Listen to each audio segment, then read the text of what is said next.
नमस्कार, स्वागत है आपका डॉक्टर में। मैं हूं आपके साथ प्रीति सिमार। किसी भी मौसम में कुछ मामूली बीमारी किसी को भी हो सकती है, लेकिन गर्मी और मानसून का मौसम अपने साथ कई खतरनाक बीमारियां लाता है। इस मौसम में थोड़ी लापरवाही सेहत पर भारी पड़ सकती है। वास्तव में कुछ बीमारियां ऐसी होती हैं जो सिर्फ मौसम के मुताबिक होती हैं, जैसे कि सर्दी, कफ, फ्लू सर्दी के आम लक्षण है।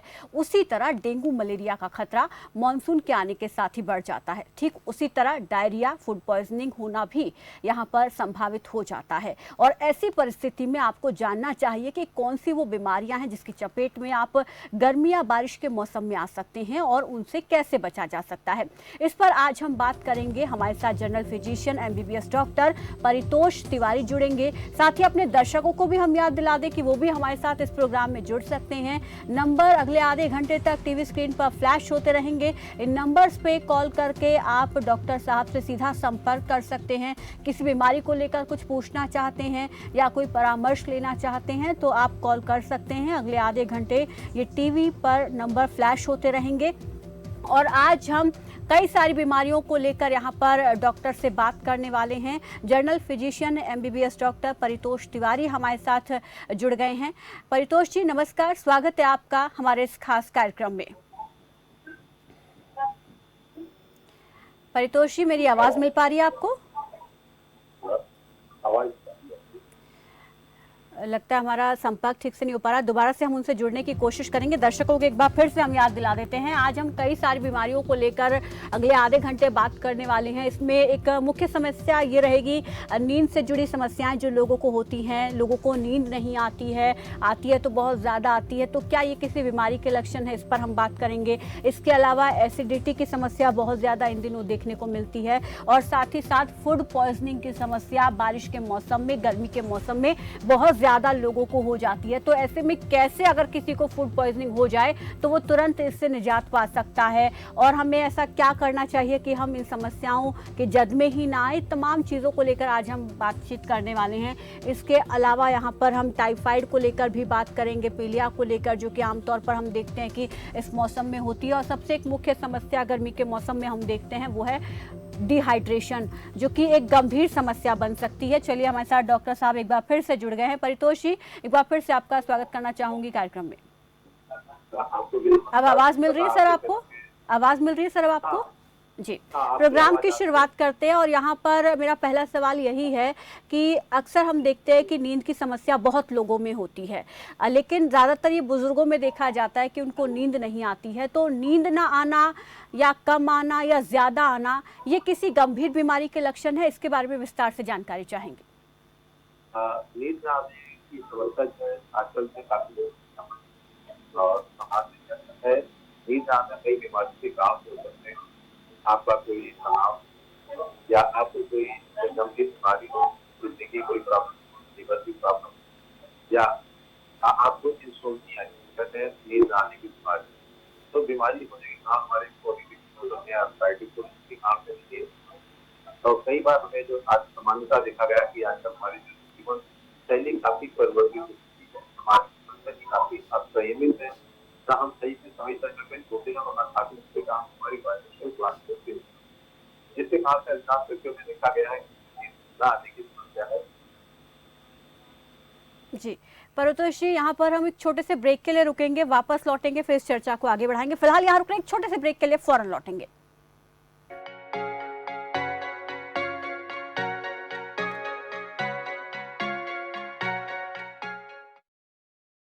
स्वस्थ जीवन के आयाम, आसन, ध्यान और प्राणायाम। आज ही योग से जुड़ें। जीवन का सिद्धांत, योग वेदांत। योग वेदांत दे रहा है 60 मिनट की निशुल्क ट्रायल क्लास हर शनिवार शाम 4:30 बजे खबरफास्ट टीवी चैनल, फेसबुक, यूट्यूब और जूम पर लाइव। जूम में रुचि रखने वाले लोग निशुल्क जूम लिंक के लिए अनुरोध कर सकते हैं। आइए, विश्व स्वास्थ्य के लिए सब मिलकर अपने घर पर योग करें।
ब्रेक के बाद स्वागत है आपका। चलिए आगे बढ़ते हैं और गर्मी और मौसम में, बदलते मौसम में जो बीमारियां होती हैं उसको लेकर हम बात कर रहे हैं। नींद से जुड़ी समस्याओं को लेकर हम बात कर रहे थे। एक बार फिर से रुक कर लेते हैं डॉक्टर साहब का। डॉक्टर साहब हमारे साथ जुड़े हुए हैं। परितोष जी, यहाँ पर जिस तरीके से आपने बताया, तो क्या किसी को तनाव हो सकता है तो ही उसे नींद नहीं आती है, या नींद नहीं आ रही है तो इससे घबराने की कोई जरूरत नहीं है? देखिए, नींद जो आजकल देखा गया है, जो हमारी लाइफ स्टाइल काफी अनियमित है, जिसके कारण से नींद नहीं आती। तनाव एक हमारा प्रमुख कारण है। जी।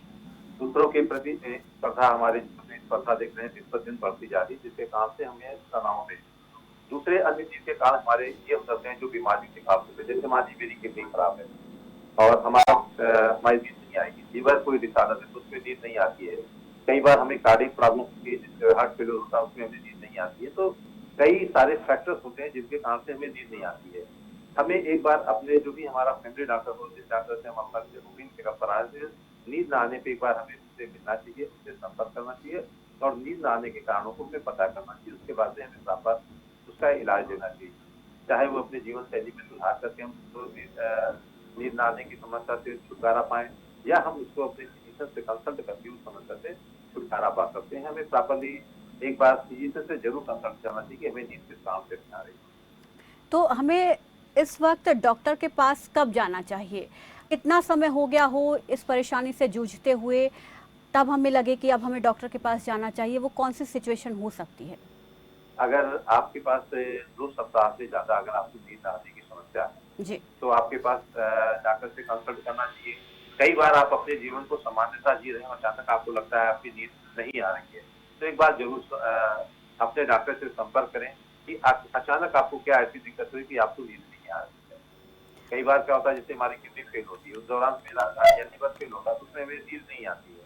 वो हमारा ऑर्गेनिक कार्ड है, उसमें हमारे स्ट्रेस का कोई लेना देना नहीं है। तो हमें कई बार नींद न आना हमारे किसी ब्रेन की बीमारी, दिल की बीमारी या लीवर की बीमारी या हमारे किडनी की बीमारियों को भी संकेत देती है। तो हम एक बार अपने डॉक्टर से कंसल्ट करना चाहिए। सडनली आपके बिहेवियर में चेंज आ रहा है अगर, और सामान्यतः अगर आपको है तो 2-3 सप्ताह के बाद में आप अपने डॉक्टर से कंसल्ट करें कि आपको नींद क्यों नहीं आ रही, उसका कैसे इलाज किया जाए। जी। यहाँ पर ये भी समझना चाहेंगे, क्या ज्यादा नींद आना भी किसी समस्या का संकेत है?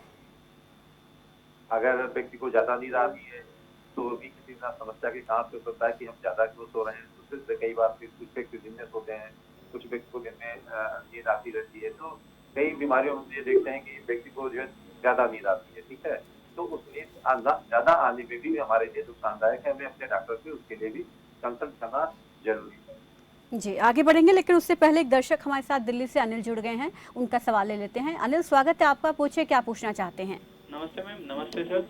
जी नमस्कार। नमस्कार सर, मेरा ना कल अचानक फूड पॉइजनिंग हो गई, तो अब मैं क्या खाऊं, खाने में क्या शामिल करूं ताकि मेरा थोड़ा सा आराम मिल जाए? थोड़ा सा आपकी आवाज साफ नहीं आई, क्या क्वेश्चन दोबारा? कह रहे उन्हें फूड पॉइजनिंग की दिक्कत हुई है, तो वो पूछ रहे हैं कि अब वो ऐसा क्या खाएं कि उन्हें आराम मिले। जैसे आपके अगर कितनी बार दस्त आ रही है कि नहीं आ रही है, उल्टी हो रही कि ना हो रही, इस चीजों पे दिक्कत है। और अगर आपको फूड पॉइजनिंग हो गई तो आप अपने जो भोजन में, हल्का भोजन है, थोड़ा 1-2 दिन जो है आप मिर्च मसाले वाली चीजों का सेवन कम कर दें। और सिम्टम्स अगर जो ज्यादा सीरियस, ज्यादा दस्त आ रही है, ज्यादा उल्टी आ रही है, तो अपने डॉक्टर से संपर्क करें। अब खाने में आप अपना हल्का भोजन जिसमें तेल, मसाला, ये सारी मिर्च मसाले कम। जी, शुक्रिया अनिल। और कोई सवाल आपका? तो यहाँ पर डॉक्टर साहब, जिस तरीके से गर्मी के मौसम में अक्सर हम देखते हैं, बारिश के मौसम में भी फूड पॉइजनिंग की समस्या बहुत ज़्यादा देखने को मिलती है, तो यहाँ पर इसके बारे में जानना चाहेंगे। फूड पॉइजनिंग हम सबको पता है कि बाहर का ख़राब खाने से होती है, लेकिन अगर किसी को ये हो जाए तो ऐसा कुछ है कि हम इसे तुरंत इस पर कंट्रोल पा सकते हैं, या हमें कुछ दिन प्रॉपर तरीके से खाना होगा, अपनी प्रॉपर डाइट लेनी होगी, मेडिसिन लेनी होगी? देखिए, जो फूड पॉइजनिंग की समस्या हमारे होती क्यों है, सबसे पहले ये हमें कारणों को पता करना चाहिए। जी। घर में कई बार क्या होता है कि हम खाना जो काफी फूड रखते हैं, बासी हो जाता है, 1-2 दिन बाद तो खाते हैं। दूसरी चीज है कि कई बार हम देखते हैं कि हमने फ्रिज में खाना रख दिया और फ्रिज की प्रॉपरली सफाई नहीं करते, उसमें कोई फंगस या बैक्टीरिया डेवलप हो गया, जिसके कारण से आपकी फूड पॉइजनिंग की कारण ये है। अच्छा, कभी भी फूड पॉइजनिंग किसी एक परिवार में अगर हम खाना खा रहे हैं तो सिंगल व्यक्ति को नहीं होगी। सबसे पहले हमें ये पता करना चाहिए कि व्यक्ति वास्तविकता में फूड पॉइजनिंग से ये किसी और से है, क्योंकि अगर फूड पॉइजनिंग होगी तो वो एक व्यक्ति को नहीं होगी, इस परिवार में कई व्यक्तियों की होगी। तो ये हमें सबसे पहले कि जो फूड पॉइजनिंग है कि नहीं है, ये कंफर्म करना जरूरी है। दूसरी चीज है कि हम अपने जीवन में ये चीजें रूटीन में ले आए कि हमें खाना ताजा खाना चाहिए। जो फल साग सब्जियां लाते हैं उनको हमें घर पे लाएं, उनको हम कायदे से धो के और अच्छी तरीके से पका के खाएं। मान लीजिए कोई हमने सब्जी लाया, अगर हमने उसको पकाया नहीं तो उसमें हमें फूड पॉइजनिंग होने की या बैक्टीरिया या वायरस होने की जो है वो संभावना ज्यादा थी। अगर हम उसको प्रॉपरली पका लेते हैं और पका भोजन खाते हैं तो उससे 50% चांसेज आपके कम हो जाते हैं।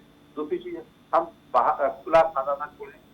बर्तन, दूसरी फूड पॉइजनिंग हमारी कहाँ पर होती है, हमारे बर्तन साफ है कि नहीं है, हम बर्तनों को प्रॉपरली साफ करें, उनको चेक करें, बर्तनों को खुले पे ना रखें।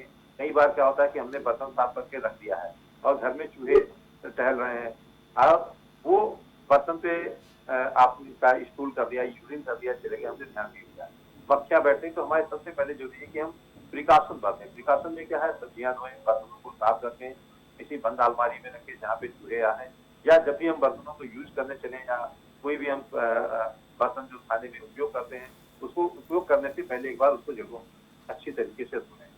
जो हम फूड पॉइजनिंग से, अब रहा कि जैसे हमें फूड पॉइजनिंग हो गई है तो फूड पॉइजनिंग होने के बाद में हम अपने पानी की मात्रा जाना लें। दूसरी चीज ये है कि जो हमें अगर उल्टी हो रही या दर्द ज्यादा आ रहा है, उससे ज्यादा सीवियर कंडीशन है या डिहाइड्रेशन है तो हम अपने डॉक्टर से मिलें। अगर सामान्य है तो 2-3 दिन तक हम जो है जो तली भुनी चीजों को या मसालेदार चीजों को हम बंद कर सकते हैं। जी, यहाँ पर लेकिन अक्सर ये देखा जाता है फूड पॉइजनिंग में कि जो भी हम खाते हैं उसके तुरंत बाद वॉमिट हो जाता है, तो ऐसे में क्या करना चाहिए? अगर आपको तुरंत वोमिट हो जाता है तो मैं सबसे पहले यही सलाह दूंगा कि व्यक्ति अपने जो नियर जो के पास में समीप से कोई डॉक्टर है उससे कंसल्ट जरूर करें। बिना डॉक्टर की प्रिस्क्रिप्शन पे कोई दवाई अपने आप ना लें, क्योंकि कई बार सेल्फ मेडिकेशन जो है पेशेंट के लिए कई बार अपने आप को वो खतरे में डाल देता है। तो मैं सेल्फ मेडिकेशन को हमेशा अवॉइड करने के बाद एक बार डॉक्टर से मिले, वो ये जान रहे कि वोमिटिंग क्यों हो रही है, उल्टी क्यों हो रही है, वो उसकी दवाई दे। अगर उसको डिहाइड्रेशन है तो डिहाइड्रेशन के लिए उसको फ्लूइड चढ़ाए। और हमारा ये सब चीजों में जो मेन थेरेपी का होता है उसकी वोमिटिंग को रोकना, दस्त को रोकना, या हमें कई बार दस्त की संख्या कम नहीं होती, दस्त नहीं रुकती, उसकी संख्या को कम करना और डिहाइड्रेशन से पेशेंट को बचाना। हमारा प्रमुख जो ट्रीटमेंट का फोकस होता है कि पेशेंट हमारा डिहाइड्रेटेड ना हो। जी, डिहाइड्रेशन की आपने यहाँ पर बात की है। गर्मियों में ये भी एक बहुत आम बीमारी लोगों को हो जाती है, पानी की कमी। तो ऐसे में यहाँ पर पहले तो ये जानना चाहेंगे कि आखिर ये होता क्यों है और इससे किस तरीके से निजात पाई जा सकती है? डिहाइड्रेशन के हमारे कई कारण हैं। डिहाइड्रेशन जैसे हमें वोमिटिंग हो गई या हमें दस्त आती है तो ये जो हमारे शरीर के पानी को कम करते हैं। दूसरा कारण क्या है कि हम ह्यूमिड एनवायरमेंटल कंडीशन में रहते हैं जहाँ पे हमें पसीना ज्यादा होता है या ज्यादा गर्मी के मौसम में रहते हैं, एक हमारा कारण होता है। दूसरा हमारा प्रॉपरली पानी का इंटेक ना लेना, हम पानी को कम मात्रा में पी रहे हैं तो ये भी एक डिहाइड्रेशन के कारण है। या हम बहुत ज्यादा विग्रस एक्सरसाइज कर रहे हैं और हमने एक्सरसाइज से पहले पानी नहीं किया। दूसरा हमारा कारण होता है कि हम डायबिटिक पर्सन हो और पानी कम पी रहे हो, क्योंकि डायबिटीज जो पेशेंट होते हैं उनमें जो यूरिनेशन की संख्या ज्यादा होती है, पेशाब बार जाते हैं। अगर वो प्रॉपरली पानी नहीं होते तो डायबिटीज के पेशेंट में हमने देखा है कई बार उसको डिहाइड्रेशन के चांसेस ज्यादा होते हैं। या हम कहीं गर्म इन्वायरमेंट में जहाँ पे मौसम हमारा तापमान ज्यादा है उसके कारण से हमें डिहाइड्रेशन होता है। या जहाँ पे हम काम कर रहे हैं जैसे कोल माइंस में जो काम करते हैं या धूप में जो वर्कर्स काम करते हैं उसमें जो है डिहाइड्रेशन की संभावनाएं ज्यादा है। जी, एक दर्शक दिल्ली से स्वाति हमारे साथ जुड़ गए हैं। स्वाति, स्वागत है आपका, पूछिए क्या पूछना चाहती हैं? डॉक्टर साहब नमस्कार। एक्चुअली क्या है कि मैं जब भी खाना खाती हूँ उसके बाद मेरा स्टोमक बड़ा पेन करता है। पता नहीं ये करीब 1 हफ्ते से ज़्यादा हो गया है इस चीज़ को। जब भी मतलब कुछ भी खाना खा रही हूँ उसके बाद तुरंत ही पेट में दर्द स्टार्ट हो जाता है। तो उसका कुछ सॉल्यूशन है तो प्लीज़ बताइए। देखिए, जो खाना खाने के बाद आपको दर्द होता है ये हो सकता है जैसे खाना खाने के बाद जिसका जो दर्द होता है वो पेट में अल्सर होने के कारण से भी हो सकता है या एसिडिटी होने के कारण से होता है। तो खाना खाने के बाद में आप अपनी 2-3 चीजों पे अपनी हैबिट चेंज कर लीजिए। जो हम ये कहते हैं कि खाना हमेशा खाने के 2 घंटे बाद ही बेड पे लेटना चाहिए। अधिकांश हम क्या करते हैं, खाना खाने के बाद तुरंत बेड पे लेट जाते हैं, जिसके कारण से हमें एसिड पेप्टिक डिजीज डिसऑर्डर हो जाता है, गैस बनना है, जिससे काम होता है। अगर आपको खाना खाने के तुरंत बाद पेट में चुभन होती है तो एक बार अपने डॉक्टर से कंसल्ट कीजिए और उनसे पूछे कि ये दर्द क्यों हो रहा है और उसका प्रॉपर इलाज कराइए, क्योंकि अल्सर का इलाज जो है आपको करना है। दूसरी चीज अपने हैबिट में ये डाल लीजिए कि खाना हल्का लें, और खाना खाने के 2 घंटे बाद ही बेड पे लें। जी शुक्रिया स्वाति फ़ोन करने के लिए। डॉक्टर साहब, डिहाइड्रेशन की हम यहाँ पर बात कर रहे थे, आपने बताया अगर डिहाइड्रेशन किसी को हो जाता है तो ऐसे में क्या इससे कुछ और गंभीर बीमारियाँ हो सकती हैं, और कैसे हमें पता चलेगा कि हमारी बॉडी जो है वो डिहाइड्रेट हो गई है तो हमें फ्लूइड लेने की ज़रूरत है या और ज़्यादा पानी पीने की ज़रूरत है? डिहाइड्रेशन के जो लक्षण होते हैं कि आपकी जो स्किन होती है उस पर अगर आप उसको एक 2 उंगलियों के बीच में पकड़ेंगे तो उससे कुछ देर तक जो सिकुड़न रहेगी। जब सामान्यतः हमारी स्किन को अगर हम पकड़ के उसको पकड़ते हैं और छोड़ते हैं तो वो स्किन अपनी इलास्टिसिटी के काम नॉर्मल स्टेट में आ जाती है। मगर अगर डिहाइड्रेशन हो, दूसरी चीजें हमारे होंठ सूखेंगे और आंखें अंदर की ओर धंसेंगी, ये डिहाइड्रेशन के कुछ लक्षण। अगर हमारा जो है डिहाइड्रेशन कम है या जिसको हम कह सकते हैं माइल्ड है, तो हमें उसमें जो है घर में नींबू पानी या शिकंजी बना के हम पी सकते हैं। मार्केट में ओआरएस के घोल मिलते हैं इलेक्ट्रोलाइट के, उसको घोल को ला के हम जो है उसको पी सकते हैं। ये है ओआरएस के घोल में हमारी थोड़ी सी प्रॉब्लम ये होती है कि स्वाद उसका बहुत अच्छा नहीं होता है, तो हम पेशेंट को ये सजेशन करते हैं कि जो ओआरएस के घोल को थोड़ा थोड़ा करके हर आधे घंटे पे पीना पिए। इतना ज्यादा क्वांटिटी ना पिए कि उसको उल्टे जाए, मगर हर आधे घंटे पे या 15 मिनट पे उसको बचा सके उतना वो पिए। ओआरएस का है, अगर ज्यादा डिहाइड्रेशन है, सीवियर डिहाइड्रेशन है उसको, तो उसको एडमिट करके या किसी डॉक्टर की सलाह लेके उसको जो है फ्लूइड चढ़वाना चाहिए। अगर किसी को लग रहा है, उसको पता भी चल गया है कि बॉडी डिहाइड्रेट है और ऐसे में वो खुद से अगर घर पर ही तमाम चीज़ें कर रहा है, ज़्यादा पानी पी रहा है और तमाम तरीके की चीज़ें जैसे नारियल पानी हो गया, जूस हो गया, तो क्या उससे ठीक हो सकता है वो? नहीं, अब देखिए 2 चीजें हैं इसमें कंडीशन में। जी। अगर पेशेंट नारियल पानी पी सकता है तो वो इम्प्रूव कर जाएगा। अगर वो नारियल पानी पी ही नहीं, कई बार डिहाइड्रेशन से क्या होता है, बॉडी हमारी इतनी डिहाइड्रेट हो जाती है कि वोमिटिंग आने लगती है, उल्टी होने लगती है। तो कई बार क्या होता है, पेशेंट हमारा डिहाइड्रेटेड स्टेज में पानी पी ही नहीं पाता है, उस समय तो हमें ड्रिप की जरूरत पड़ेगी। अगर हमारा पेशेंट पानी पीने में, लिक्विड लेने में, नारियल पानी पीने में, शिकंजी पीने में सक्षम है, तो उससे वो अपने आप को लेके अपने आप को सही कर सकता है। जी, डिहाइड्रेशन की दिक्कत ना हो इसके लिए हमें क्या करना चाहिए? डिहाइड्रेशन की दिक्कत होने के लिए हमें जो प्रॉपर अमाउंट में पानी लेना चाहिए, उसके लिए हमें 2 से 2.5 लीटर के करीब पानी वाली बॉडी की रिक्वायरमेंट होती है, उस हिसाब से हमें पानी पीना चाहिए। प्लस अगर हम किसी हार्ट एंड स्पिरिट रिक्वायरमेंट में काम कर रहे हैं तो पानी की क्वांटिटी को बढ़ा सकते हैं। दूसरी चीज है, जो अधिकांशतः हम लोगों ने अपनी प्रैक्टिस में देखा, कई बार डायबिटिक पेशेंट क्या होता है, विग्रस एक्सरसाइज ज्यादा, एक्सरसाइज करता है, रनिंग करता है, तो हम डायबिटीज वाले पेशेंटों को ये सलाह देंगे, उनमें डिहाइड्रेशन एक्सरसाइज ज्यादा से करते हैं कि वो पानी पी के एक्सरसाइज करें, या अपने साथ में पानी की, जिनको डिहाइड्रेशन की समस्या रहती है, पानी की बोतल साथ में रहें और एक कुछ अंतराल पे अपना वो पानी पीते रहें, जिससे डिहाइड्रेशन ना हो पाए। जी, ठीक है। तो ये डिहाइड्रेशन की बात हमने यहाँ पर की है। अब हम एसिडिटी की बात कर लेते हैं, जो कि एक आम समस्या है और हर किसी को ये होती है और हर कोई इससे परेशान होता है। तो सबसे पहले तो यही समझना चाहेंगे कि एसिडिटी आखिर होती क्यों है?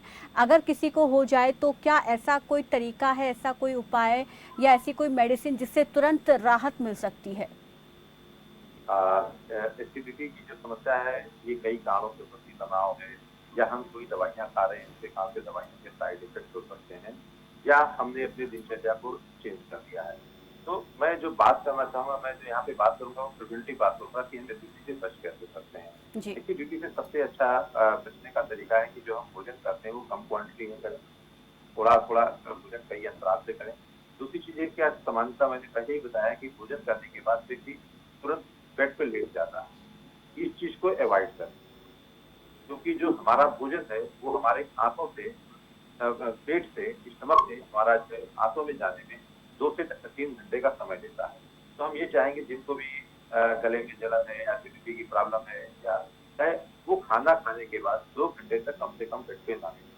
तीसरी चीज है, जो भी हम खाना खाते हैं उसको हम चबा के खाएं, धीरे धीरे खाने को खाएं और ओवर ईटिंग ना करें। कई बार क्या होता है, एसिडिटी की जो हमारी सबसे बड़ी समस्या है वो ओवर ईटिंग है, कि हम ज्यादा खाना खा लेते हैं, खाना अच्छा लगा। दूसरी चीजें, मसालेदार चीजों को कम खाएं या जंक फूड का कम से कम प्रयोग करें। और अगर एसिडिटी हो भी जाती है तो मार्केट में कई आपके एंटासिड टैबलेट हैं, उसको हम मंगा के पी सकते हैं, ले सकते हैं। दूसरी चीजें हैं, कोई आपसे प्रोग्राम है, आप उमेपरा जाते हैं, उमेपरा जाते हैं, टाइप की गोलियां आती हैं, ऐसी इलाज पूरी मार्केट में आसानी से उपलब्ध है, आप इसको ले सकते हैं। अगर इनसे आराम ना मिले तो हमारी यही सलाह होगी कि अपने आप फिजिशियन से एक बार कंसल्ट करें। वैसे एसिडिटी को क्या एक नॉर्मल बीमारी के तौर पर देख सकते हैं, या ये अगर इसको अनदेखा किया जाए तो ये गंभीर हो सकती है? देखिए, एसिडिटी एक बहुत सामान्य बीमारी आजकल परिवारों में होती है, क्योंकि उनके जीवन का जो हमारे खान-पीन का कोई निश्चित टाइम नहीं है, कभी भी खाते हैं। खाना कभी भी खा लेते हैं, जंक फूड पे हम ज़्यादा ध्यान देते हैं और जंक फूड जिसमें स्वाद में अच्छा होता है लोग ज़्यादा खाते हैं। और हम तो यूपी में जहाँ पे लोगों पे देखते हैं कि जैसे पान मसाला खाना या अल्कोहल ज़्यादा पीना, ये सभी एक एसिडिटी का हमारा कारण है। और एसिडिटी शुरुआत में तो आपको लगता है कि एक हल्की सी समस्या है, मगर ये बीमारी कभी गंभीर होती है, क्योंकि एसिडिटी से आपको पेप्टिक अल्सर होता है। कई बार एसिडिटी से हमारा विश्वप्रगत कार्सिनोमा होता है, या विश्वप्रगत में स्ट्रक्चर बन सकते हैं, यानी जाली बन जाती है, तो उसके कारण से हमारी ये गंभीर बीमारी में कन्वर्ट हो सकती है। तो हमारी यही सलाह होगी, अगर एसिडिटी का हमें अगर किसी को बन रही है या हो रही है, तो उसको सही समय पे इलाज दें और उसका प्रॉपर ट्रीटमेंट करें। लेकिन डॉक्टर साहब, कभी कभी ये होता है कि किसी को अगर एसिडिटी की दिक्कत हो रही है तो उसको वॉमिटिंग जैसा फील होता है, लेकिन वॉमिटिंग आती नहीं है, तो उससे काफ़ी परेशानी होती है। तो अगर ऐसी सिचुएशन हो रही है तो फिर क्या करना चाहिए? आप अपने संपर्क से अपने जो भी फिजिशियन है, आप उससे तुरंत संपर्क करें और उससे ये कारण पता करें क्यों हो रही है। देखिए, एसिडिटी क्या है? एसिडिटी से हमारे जो एसिड होता है, ये हमारे रिफ्लक्स के कारण जो हमारी आहार नाली स्टमक के ऊपर होगी, उसमें आपके घाव करती है, जला देती है, इंजरी कर देती है।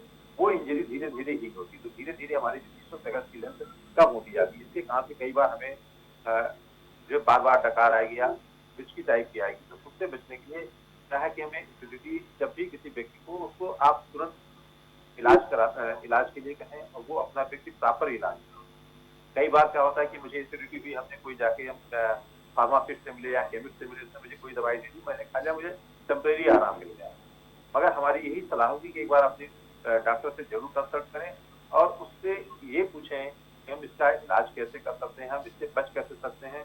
इलाज कराने की दिशा में चाहूंगा कि वो प्रिवेंटिव ट्रीटमेंट पे, कि हम बचे कैसे, इस पे हम जाना है। लेकिन कब अक्सर लोग क्या करते हैं, अगर एसिडिटी की प्रॉब्लम है, पेट में गैस बन रही है, तो इनो मार्केट से लाते हैं और वो ले लेते हैं, तो क्या वो सही है?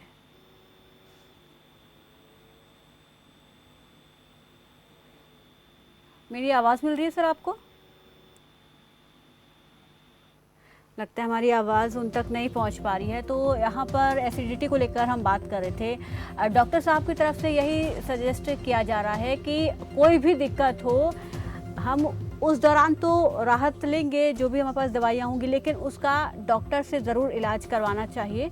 और साथ ही साथ यहाँ पर एक हर 6 महीने में जो है अपनी पूरी बॉडी का चेकअप होना चाहिए, ताकि कोई भी बीमारी अगर आपको है तो उसका पता चल पाए, उसका समय रहते इलाज हो पाए। लेकिन सबसे बड़ी चीज़ यहाँ पर यही है कि जो आपका डेली रूटीन है उसको मेंटेन करके रखना है। अगर वो आप मेंटेन करके रखोगे तो किसी प्रकार की कोई दिक्कत आपको नहीं होगी, क्योंकि आजकल जो लाइफस्टाइल लोगों का बदल रहा है उसी की वजह से यहाँ पर तमाम तरीके की हेल्थ से जुड़ी प्रॉब्लम्स लोगों को हो रही हैं, चाहे वो एसिडिटी हो, चाहे वो फूड पॉइजनिंग हो, और तमाम तरीके की कोई भी समस्या हो। तो अपने डेली रूटीन को यहाँ पर मेंटेन करके रखना है। एक्सरसाइज करना बहुत ज़्यादा ज़रूरी है। योगा कर सकते हैं आप, अपनी जो डाइट है उसको मेंटेन करके रख सकते हैं। ओवर ईटिंग नहीं करना है, क्योंकि ओवर ईटिंग करने की वजह से जो है एसिडिटी के साथ और तमाम तरीके की, जैसे कि फूड पॉइजनिंग की भी दिक्कत हो सकती है। क्योंकि गर्मियों का मौसम है और अब हम देख रहे हैं कि बारिश भी शुरू हो गई है। एक बार फिर से रुक कर लेते हैं डॉक्टर का। डॉक्टर साहब, मैंने पूछा था अगर किसी को एसिडिटी हो रही है, और बहुत से लोग ऐसे ये करते हैं कि वो इनो ले आते हैं और वो उस वक्त ले लेते हैं, उनको उस वक्त आराम मिल जाता है, तो क्या ये सही है ऐसा करना? देखिए, इनो ले, मैंने आपको पहले ही बताया है कि जैसे ये ओवर काउंटर ड्रग्स हम कहते हैं, किसी भी जाके ले आते हैं, वो टेम्परेरी यूज है। हमें किसी भी बीमारी को टेम्परेरी रिलीफ के लिए नहीं देना चाहिए। यदि आपकी ज्यादा समय से बार बार समस्या आ रही तो आप अपने डॉक्टर से जरूर। हेलो जी ठीक है, यहाँ पर अगर हम टाइफाइड की भी बात करें, टाइफाइड भी हम देखते हैं कि गर्मियों के मौसम में ही ज़्यादा होता है और हमने कोरोना जिस वक्त था उस वक्त टाइफाइड भी बहुत ज़्यादा हो रहा था और अब भी ऐसे केसेस सामने आ रहे हैं। तो इसके बारे में भी हम बात करना चाहेंगे कि इसके शुरुआती लक्षण ऐसे क्या हो सकते हैं कि हम पहचाने कि हाँ ये टाइफाइड है, या सीधा टेस्ट कराना ही इसके लिए एकमात्र ज़रिया है इसका पता लगाने का? देखिए, अगर आपको लंबे बुखार आ रहा है तो शुरुआती लक्षण जो टाइफाइड के आपके बुखार होते हैं, इसमें बुखार आपका हाई ग्रेड का होता है, टेम्परेचर बहुत ज़्यादा होता है, कई बार पेट में दर्द होता है, आपको जो सर्दी आ सकती है ना उल्टी। तो इस टाइफाइड का किसी भी चीज़ का है, आप अपने डॉक्टर से संपर्क करके टाइफाइड के लिए इलाज जाँच करा के ही टाइफाइड का इलाज शुरू किया जाना चाहिए। ये मेरा मेरी एक अपनी ओपिनियन है। कोई भी किसी भी बीमारी के लिए over the counter self medication. जी, बहुत बहुत शुक्रिया डॉक्टर साहब हमारे साथ जुड़ने के लिए, इस तमाम जानकारी के लिए। उम्मीद करते हैं कि दर्शकों के सभी सवालों का जवाब हम दे पाए हों। फिलहाल आज के लिए बस इतना ही। कल फिर हाजिर होंगे नए डॉक्टर नए विषय के साथ। आप देखते रहिए खबर फास्ट। नमस्कार।